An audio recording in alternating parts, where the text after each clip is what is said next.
दोस्तों ये है पोको M3। लगभग एक साल से ये वाला फ़ोन को मैं यूज़ कर रहा हूँ। इसका पहले ऑडियो का कंडीशन कैसा था और अभी अपडेट के बाद और पुराना होने के बाद इसका ऑडियो का परफॉर्मेंस कैसा है, इसका डिफरेंस आपको इस वीडियो के अंदर देखने के लिए मिल जाएगा।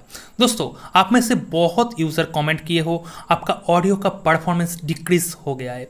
आप कमेंट सेक्शन पर कमेंट करके बोलिए आप में से किसका ऑडियो का परफॉर्मेंस डिक्रीज हो गया है और ठीक तरह ऑडियो का परफॉर्मेंस नहीं हो रहा है। दोस्तों इसका जो अप पोर्शन का स्पीकर है वो थोड़ा लो है और डाउन पोर्शन का जो स्पीकर है वो थोड़ा हाई है। सब फोन में ही होता है एमआई का जो फोन है। दोस्तों वीडियो को अंत तक देखना और इस तरह का वीडियो डेली पाने के लिए इस चैनल को सब्सक्राइब कर देना।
दोस्तों लगभग एक साल यूज़ करने के बाद इस फ़ोन का ऑडियो का परफॉर्मेंस हमारा फ़ोन पर डिक्रीज भी नहीं हुआ और इम्प्रूव भी नहीं हुआ।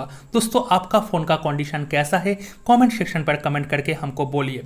और एंड्रॉयड 11 का अपडेट के बाद 12.5 अपडेट के बाद इस फ़ोन का कंडीशन कैसा होता है उसका भी वीडियो में लेके आऊँगा और बहुत कुछ वीडियो लेके आऊँगा। दोस्तों इस तरह वीडियो पाने के लिए सब्सक्राइब कर दीजिए, सदा पास रहिए।